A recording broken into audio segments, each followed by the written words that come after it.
Muy buenos días.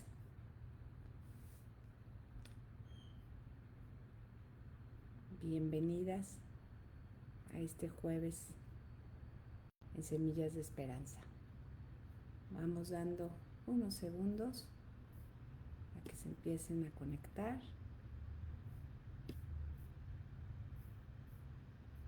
Ve por tu Biblia, ve por tu café.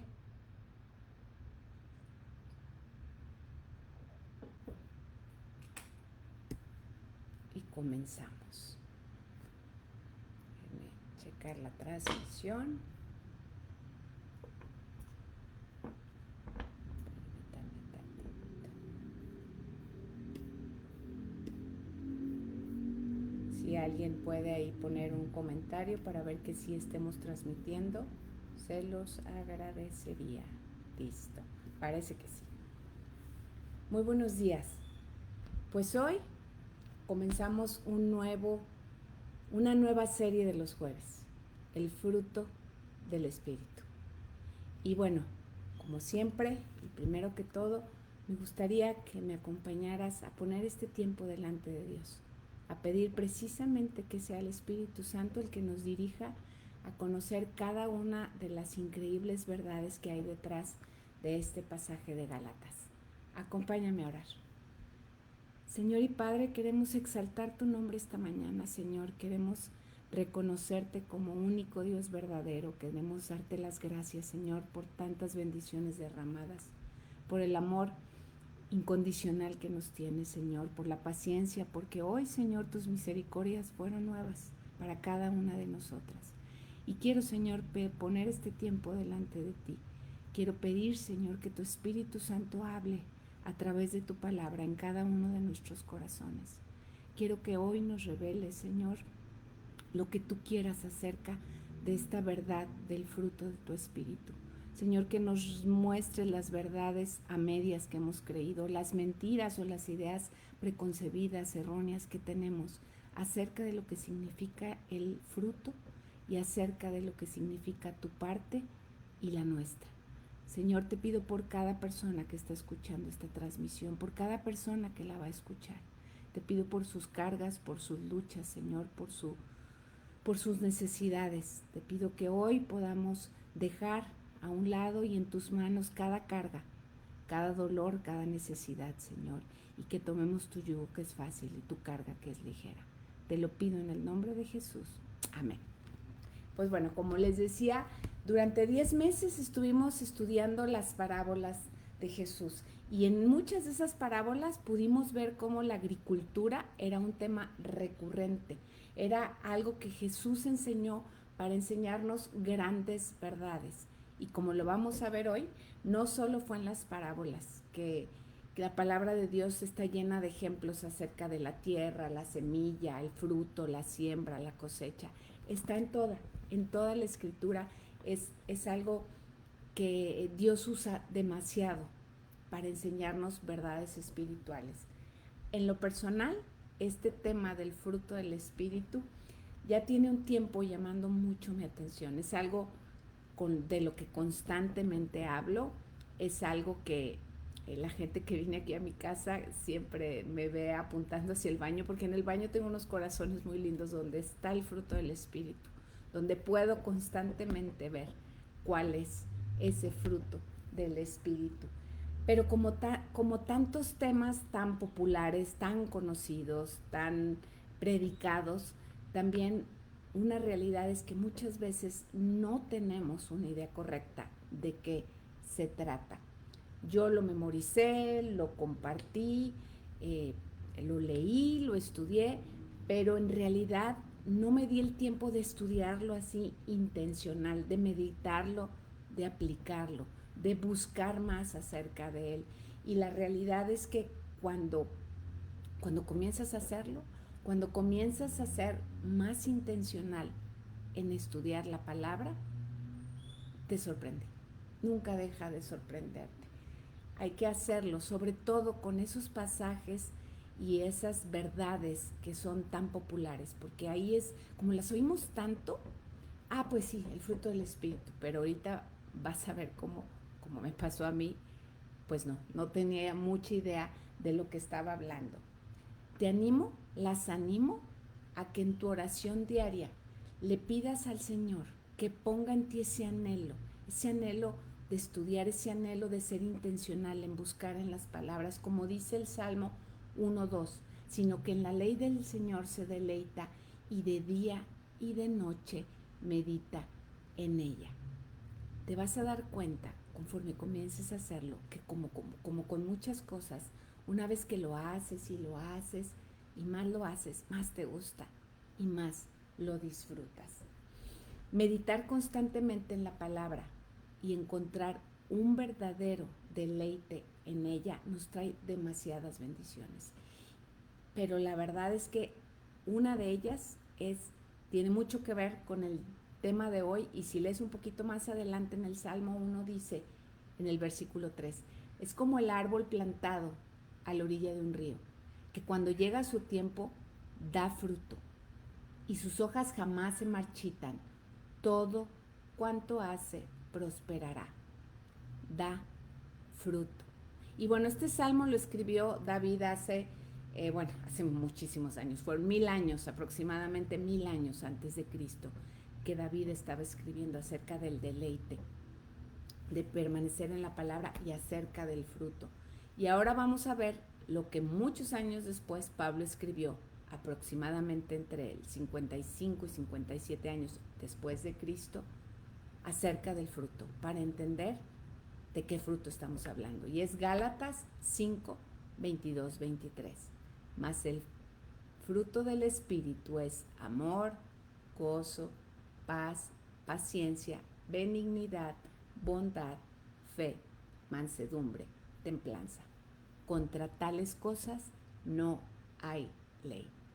Y bueno, son dos realidades que a mí en lo personal más me han impactado con este tema. Y la primera cosa que me sorprendió, que hasta hace un par de años yo, como la mayoría de nosotros, decía los frutos del Espíritu. Porque, viste, pues leímos 9, ¿verdad? Los frutos del Espíritu. A pesar de que el pasaje claramente dice el fruto del Espíritu. Más el fruto del Espíritu no son los frutos. Y la segunda verdad que me impactó y que creo que a medida que estudiamos las parábolas más ha transformado mi vida, es que este fruto yo no lo puedo producir en mis fuerzas ni con mi esfuerzo, como tantas cosas en la vida espiritual. No depende de mí, no son mis fuerzas lo que lo va a producir. Pablo estaba hablando del resultado que el Espíritu produce, que es ser semejante a Cristo. El fruto no es algo que esté pegado a la rama, no es algo que puedas sujetar desde afuera. El fruto es producto de una vida interior. El fruto no es como el arbolito de Navidad, que le pones una esfera y que se ve muy bonita, muy adornada, pero que no tiene vida. No, es algo que nace desde adentro.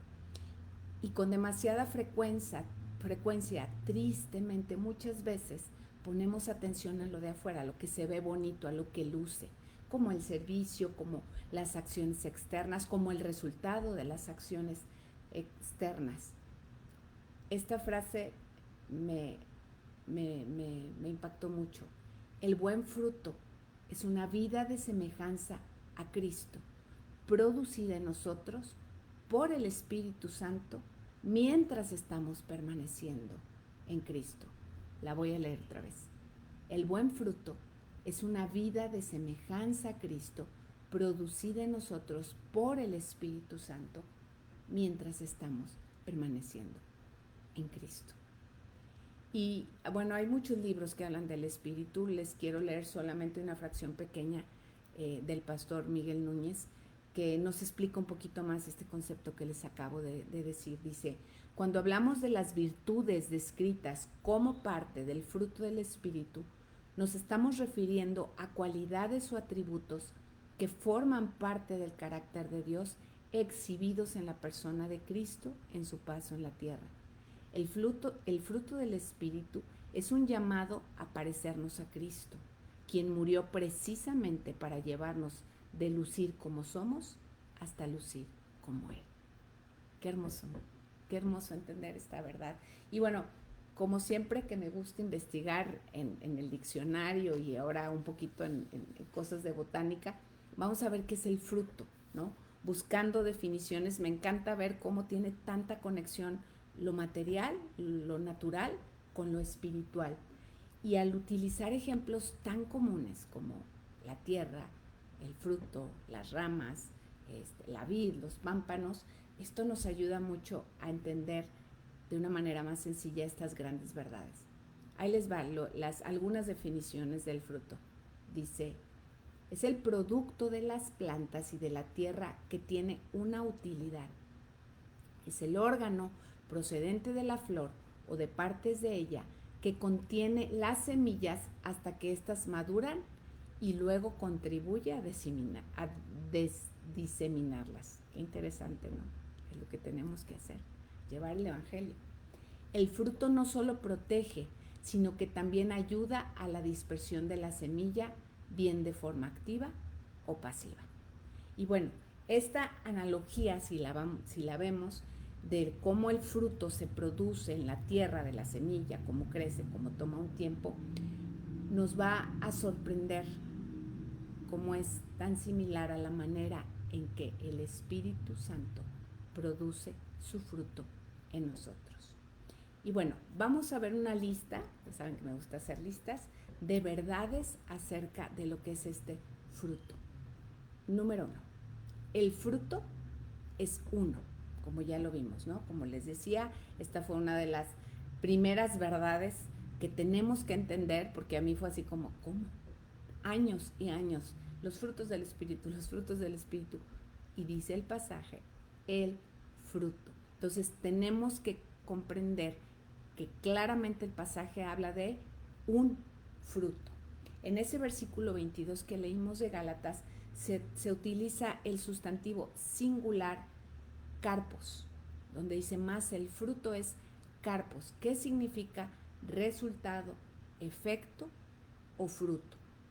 Esto significa que andar en el Espíritu es expresar en nuestra vida todas las virtudes del fruto y no solo algunas de ellas. Pablo no está hablando aquí de una serie de frutos que se reparten entre todos. Ay, a mí me tocó la paz, ay, a ella le tocó la mansedumbre y a mi amiga la templanza y a mi marido el dominio propio. No está hablando de eso.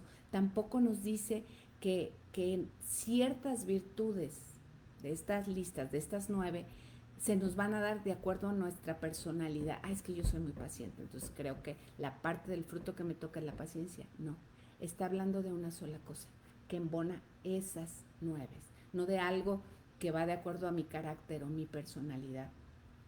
Aunque sí se refiere a varias características, el fruto del Espíritu no es algo plural.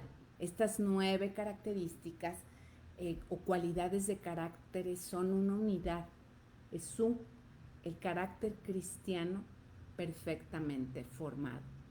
Cuando estaba escribiendo esto me acordé, y a lo mejor las que son de mi rodada se van a acordar, había un anuncio de la planta de Jumex, ¿no se acuerdan? Yo soy la planta de Jumex, y salía un árbol enorme, un árbol lleno de todos los frutos, de los sabores de los jugos, ¿no? Y así se me venía a la mente, ¿no? Es un solo árbol, o sea, es un fruto, tiene diferentes formas, diferentes manifestaciones, tiene diferentes características. Entonces, bueno, el fruto es 1. 2, el fruto lleva un proceso. El fruto no es algo inmediato, lo vemos en la naturaleza, ¿no? No es algo que se dé a corto plazo. La mayoría de las plantas tardan años en dar fruto. Algunas más, algunas menos, pero todas llevan un tiempo, un proceso. El desarrollo del fruto en la tierra, en la parte botánica de agricultura, los frutos tienen tres etapas: crecimiento, desarrollo y maduración. De la misma manera, nuestra vida espiritual lleva también un proceso. Hay una serie de fases, de acciones, de eventos, de circunstancias que nos van llevando a madurez y a crecimiento y nos conducen a un fin, a que demos fruto. Para que esto suceda, así como sucede con las plantas, tiene que suceder lo mismo con nosotros. Tenemos que morir a nosotros. Es necesaria la muerte del yo. Juan 12, 24, 25. De cierto les digo, que si el grano de trigo no cae en la tierra y muere, se queda solo.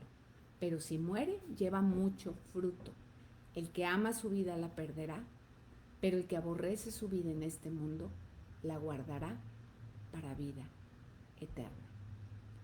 La excelente noticia en todo esto es que Dios siempre cumple sus promesas y Dios siempre termina lo que empieza. Filipenses 1:6. Estando persuadido de esto, que el que comenzó en vosotros la buena obra, la perfeccionará hasta el día de Jesucristo. No nos desanimemos, todo lleva un proceso. No siembro un árbol de naranjas y quiero que a la semana me dé hermosas naranjas. Toma tiempo, es un proceso. Número 3, el fruto no es algo que nosotros podamos producir. Y esto me encantaría que nos lo grabáramos en el corazón. El fruto no es algo que nosotros podamos producir.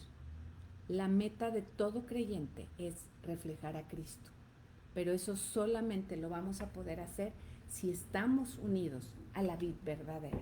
Si no estamos arraigadas en Jesús, solamente vamos a producir una copia barata de estas virtudes, no el fruto verdadero.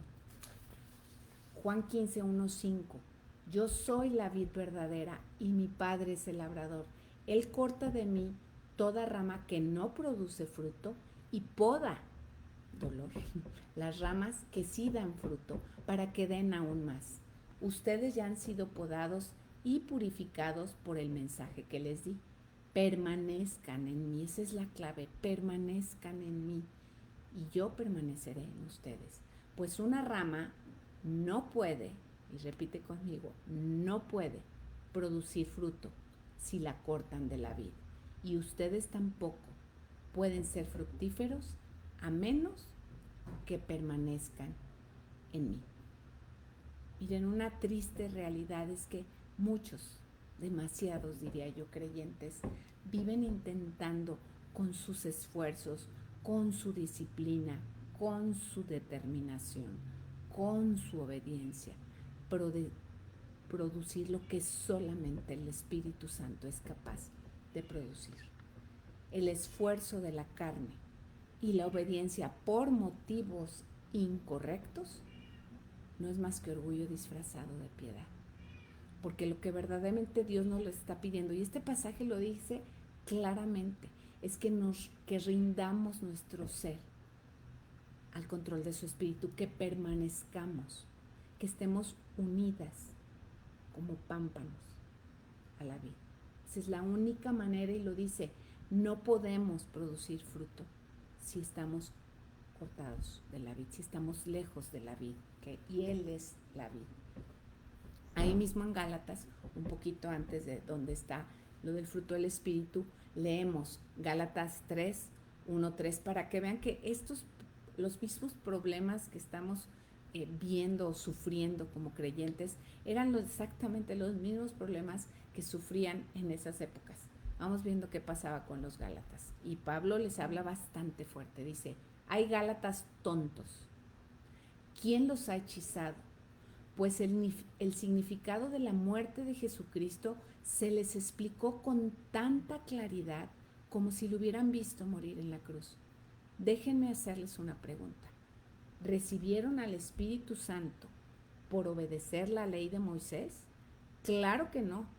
Recibieron al Espíritu porque creyeron el mensaje que escucharon acerca de Cristo. ¿Será posible que sean tan tontos?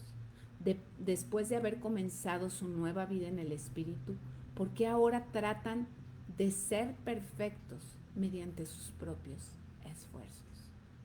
Esto está muy fuerte. muy fuerte, porque lo hacemos. La mayoría estamos tratando de alcanzar esa perfección y esa santidad que Dios nos pide con nuestras fuerzas. Y número 1, es demasiado cansado. Número 2, produce mucho orgullo. Y número 3, no vamos a poder lograrlo. Entonces, el fruto es algo que tú, yo, nadie podemos producir por nosotros mismos. Es precisamente el fruto del Espíritu. Número 4, el fruto tiene un propósito, como lo veíamos en la definición, ¿verdad? Tiene una utilidad, tiene una contribución. Bueno, el fruto del Espíritu es la evidencia en nuestras vidas de la obra redentora de Cristo. Juan 15, no anoté el versículo, pero está en Juan 15. Dice, ciertamente yo soy la vid, ustedes son las ramas. Los que permanecen en mí y yo en ellos producirán mucho fruto, porque separados de mí no pueden hacer nada. Creo que es Juan 15:6, porque es la continuación de lo que les acababa de leer. Lo voy a leer otra vez para que nos quede súper claro. Ciertamente yo soy la vid, dice Jesús, yo. Ustedes son las ramas. Los que permanecen en mí, eso es lo que tenemos que hacer, amigas, permanecer en Él. Y yo en ellos producirán mucho fruto, mucho, porque separados de mí no pueden hacer nada. El fruto tiene un propósito. También es una manera visible de darle la gloria a Dios, no solo con palabras, porque es muy fácil hablar, es muy fácil decir para la gloria de Dios. ¿Sí? Hay frases cristianas, ¿verdad?, que las decimos tan constante que pierden sentido. Y aparte las decimos y sentimos que al decirlas ya está todo bien. Si digo para gloria de Dios, ya lo que haga todo está bien. Si digo que estoy bendecida, ya entonces estoy bien espiritual. Si digo que estoy fortalecida, ya nadie va a pensar que estoy dudando. No tengamos miedo de ser vulnerables y de reconocer cómo estamos. Lo que nos toca hacer es permanecer. Y una manera de darle la gloria a Dios es que ese fruto, con esas 9 características, sea una realidad en mi vida. Juan 15:8. En esto es glorificado mi Padre, en que llevéis mucho fruto y seáis así mis discípulos.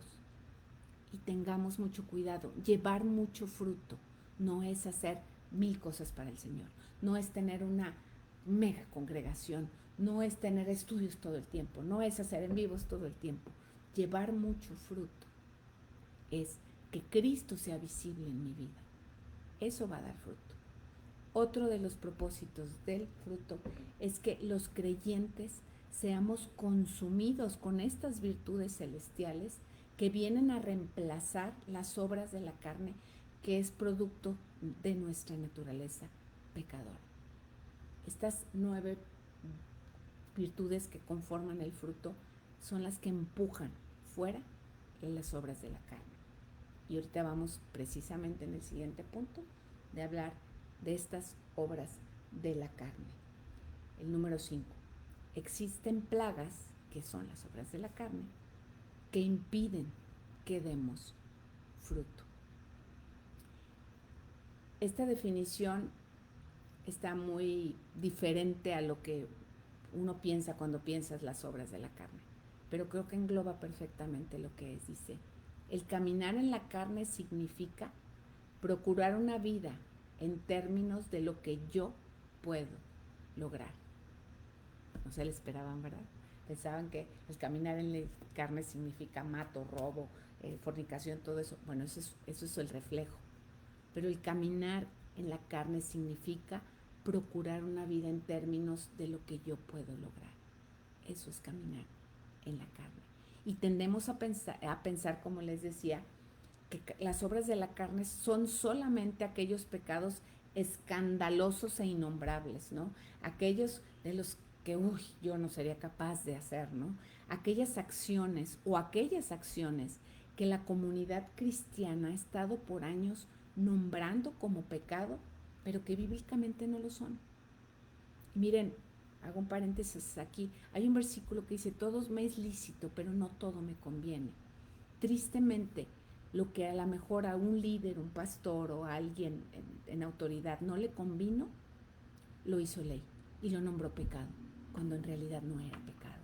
Tenemos que pedirle a Dios sabiduría. Por eso tenemos que conocer la palabra, para ver verdaderamente a qué le llama Dios pecado. Y déjame decirte esto también que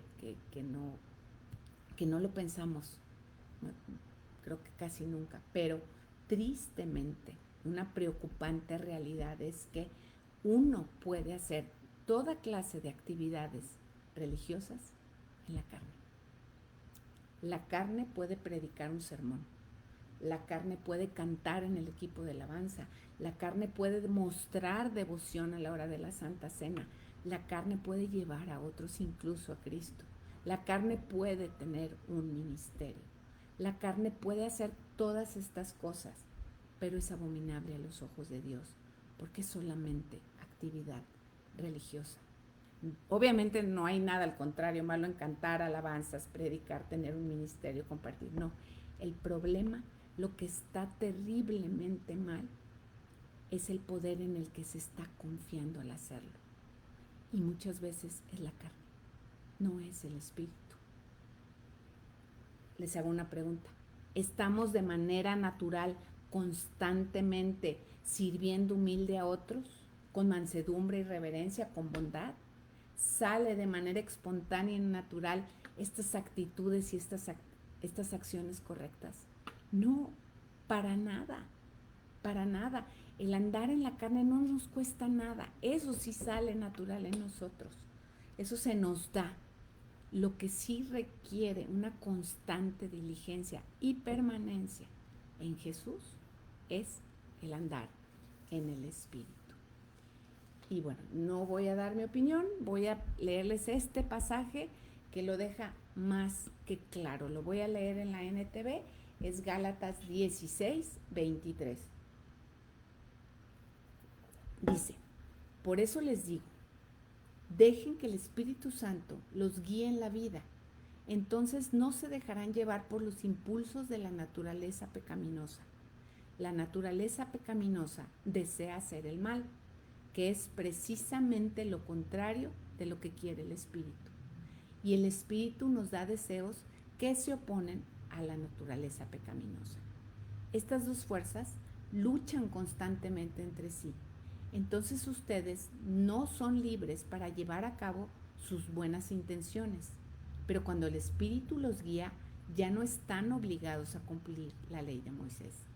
Cuando ustedes siguen los deseos de la naturaleza pecaminosa, los resultados son más que claros: inmoralidad sexual, impureza, pasiones sensuales, idolatría, hechicería, los escandalosos. Pero fíjense, hostilidad, peleas, celos, arrebatos de furia, ambición egoísta, discordias, divisiones, envidia, borracheras, fiestas desenfrenadas y otros pecados parecidos.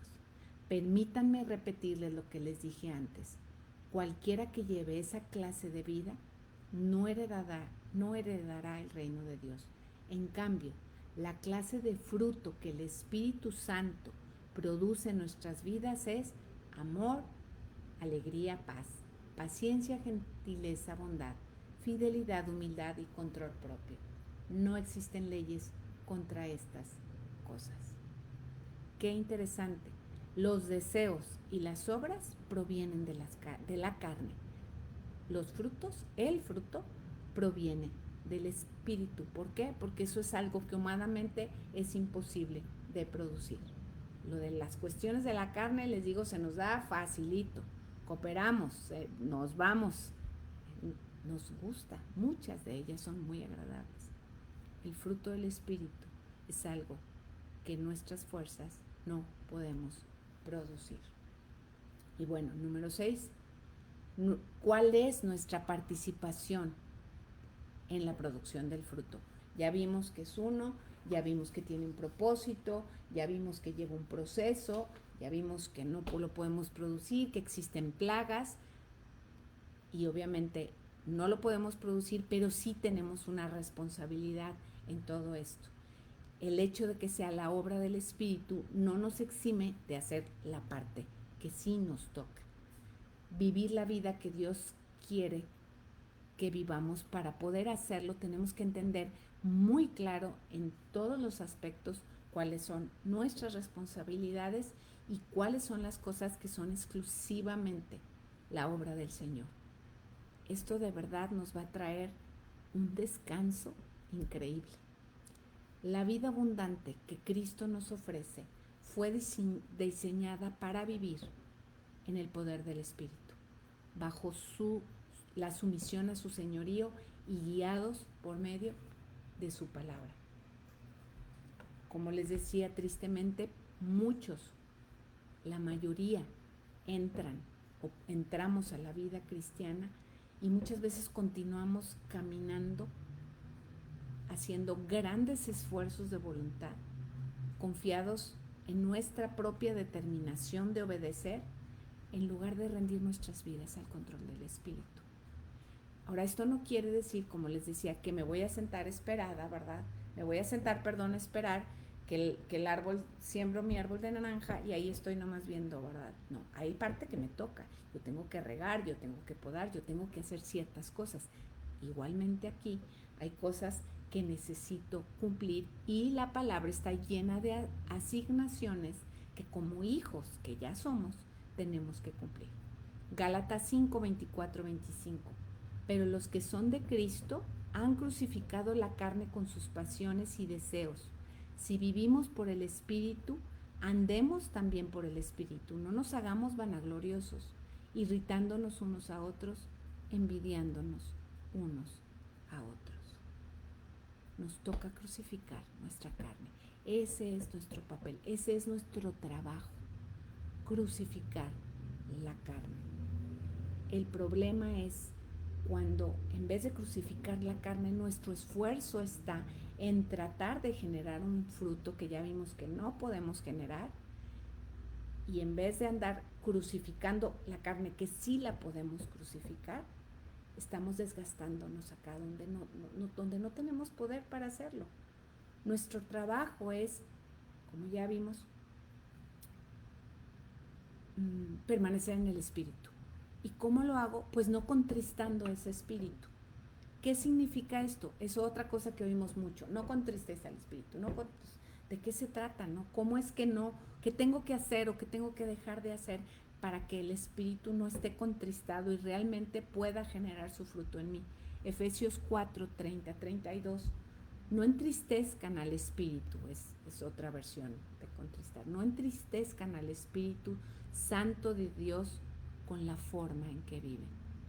Recuerden que Él los identificó como suyos y así les ha garantizado que serán salvos el día de la redención.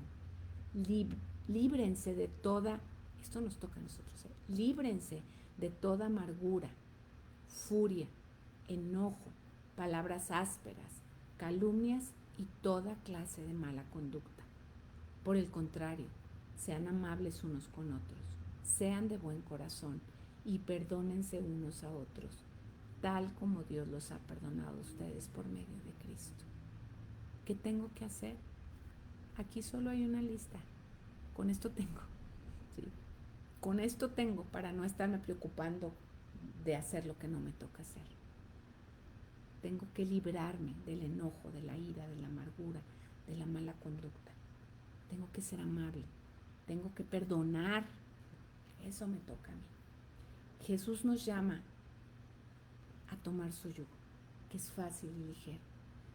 Y nos llama a ser como Él, mansos y humildes. Agarrar su carga, que es fácil y ligera. Jesús nos llama a descansar en Él y a confiar en su poder, a rendirnos a Él. Y bueno, mientras Pablo, aquí en Gálatas, está enfatizando la fuerza divina de las cualidades que definen el fruto, Pedro, pues ya ven que eran bastante diferentes, y qué bendición que somos tan diferentes. Necesitamos un Pablo, necesitamos un Pedro.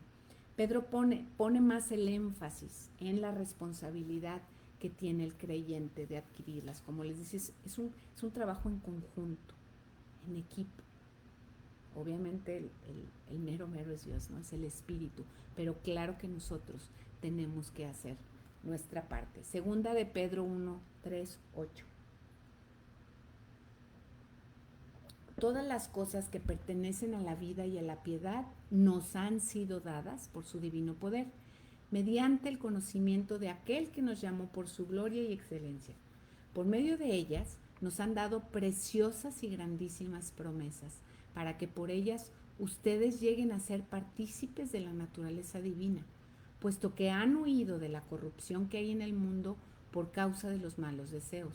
Vosotros también, poniendo toda diligencia, por esto mismo, añadid a vuestra fe virtud, a la virtud conocimiento, al conocimiento dominio propio, al dominio propio paciencia, a la paciencia piedad, a la piedad afecto fraternal y al afecto fraternal amor.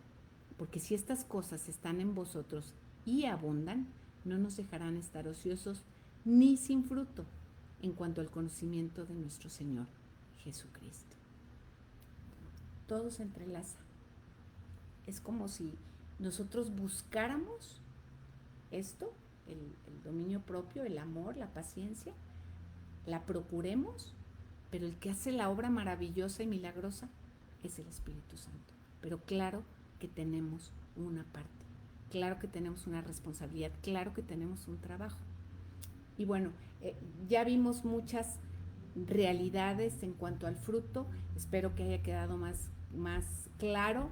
Ahora vamos a hablar precisamente del que produce este fruto, del Espíritu Santo, de la persona que produce este fruto.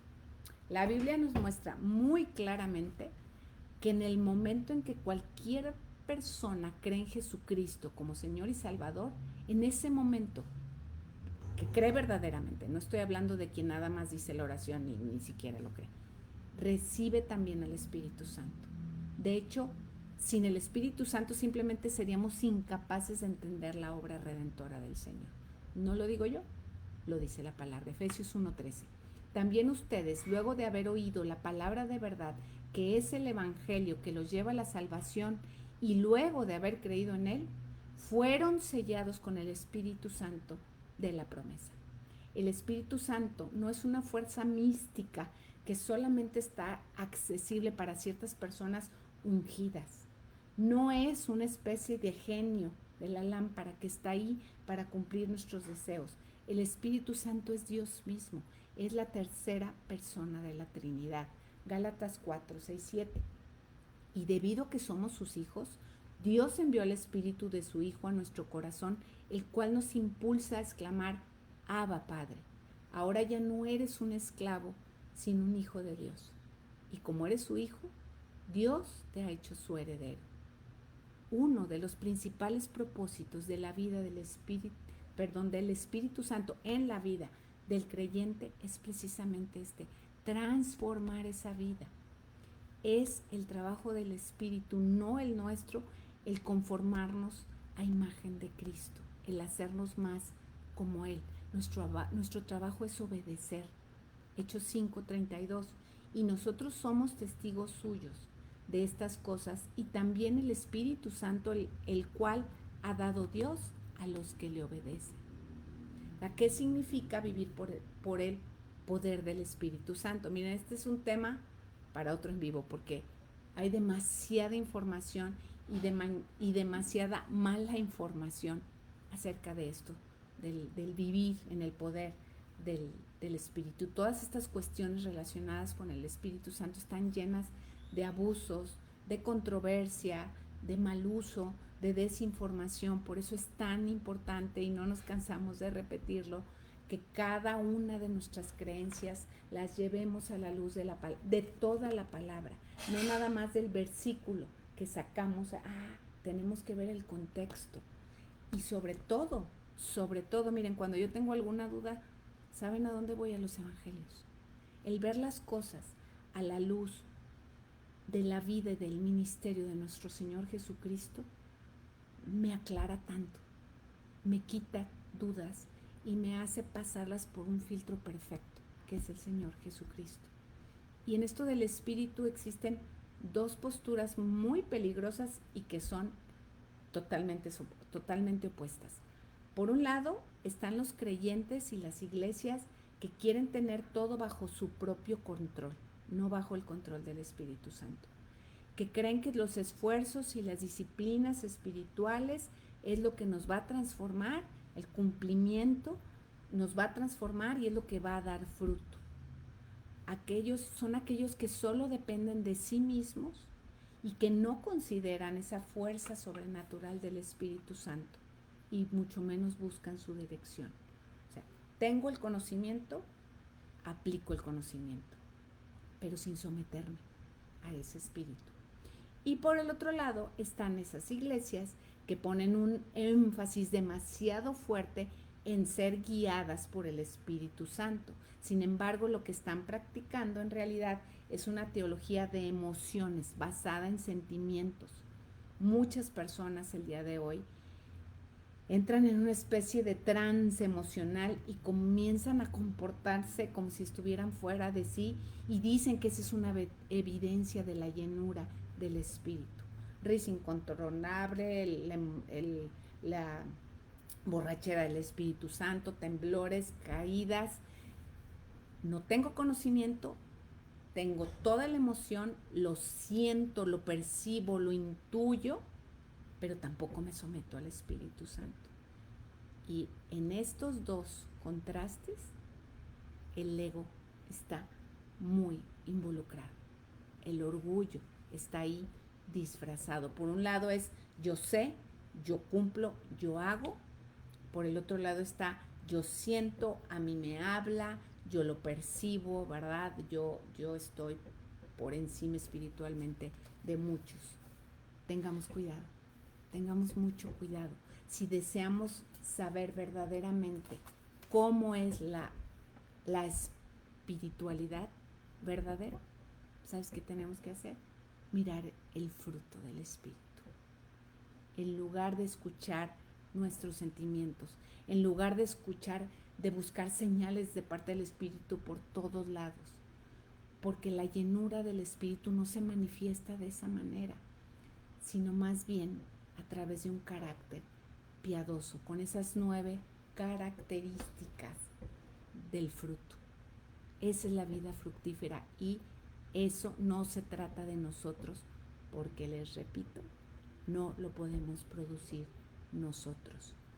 Lo que hace el Espíritu Santo es formar en nosotros, tomar nuestras facultades, nuestras habilidades, nuestros dones y hacerlos funcionar de una manera adecuada, de una manera perfecta. Y esta frase de John Stott está muy buena.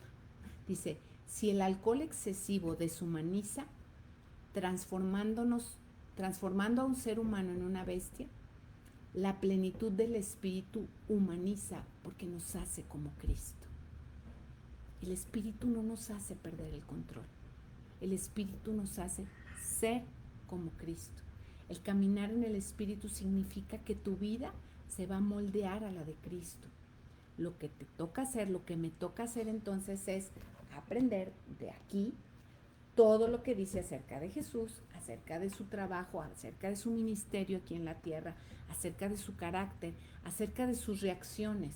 Toda nuestra vida tiene que estar centrada en Cristo. De hecho, ese es el trabajo del Espíritu Santo, apuntarnos hacia Él. Lo dice en Juan 14:26, mas el Consolador, el Espíritu Santo, a quien el Padre enviará en mi nombre, Él os enseñará todas las cosas y os recordará todo lo que os he dicho.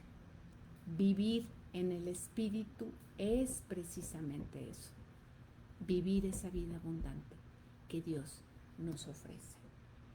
Romanos 8:13, porque si ustedes viven en conformidad con la carne, morirán, pero si dan muerte a las obras de la carne por medio del Espíritu, entonces vivirán. Y miren, en los próximos meses vamos a estar profundizando en estas 9 cualidades, evidencias, marcas que forman parte del Espíritu.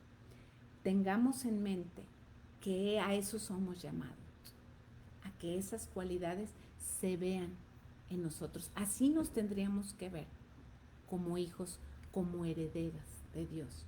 Así tendríamos que mostrar que estamos caminando en el Espíritu, manifestando esas características. Mi oración es que al terminar esta serie, que no sabemos cuánto va a durar, nuestras vidas sean una evidencia constante de lo que creemos y de en quién creemos.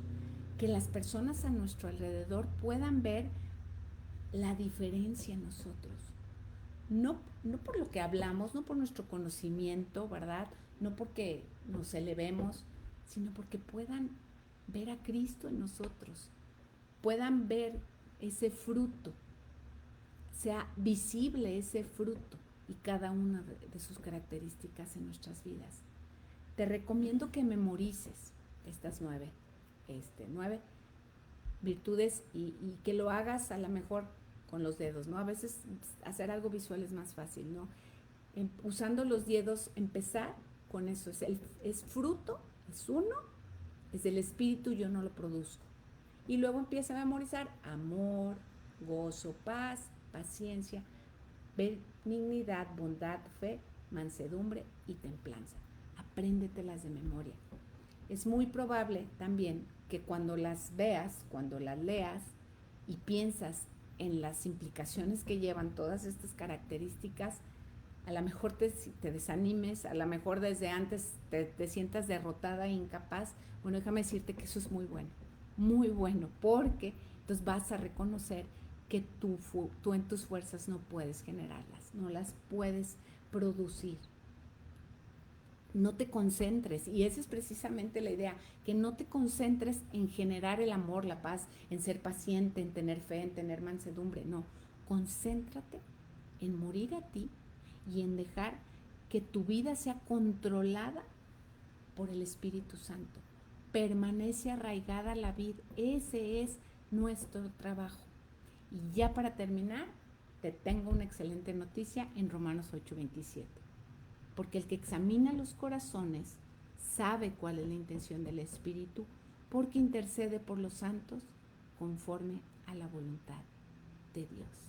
Tenemos a alguien que nos ama profundamente intercediendo por nosotros. Qué increíble, ¿verdad? Pues muchas gracias, ya terminamos. Quien guste acompañarnos al Zoom, lo tenemos ahorita. Es un tiempo muy rico de compartir acerca del tema, de escuchar testimonios. Ahí en los comentarios siempre ponen el link. Y bueno, las esperamos en el Zoom y las esperamos la siguiente semana. Comenzamos con el amor. Gracias, que Dios las bendiga.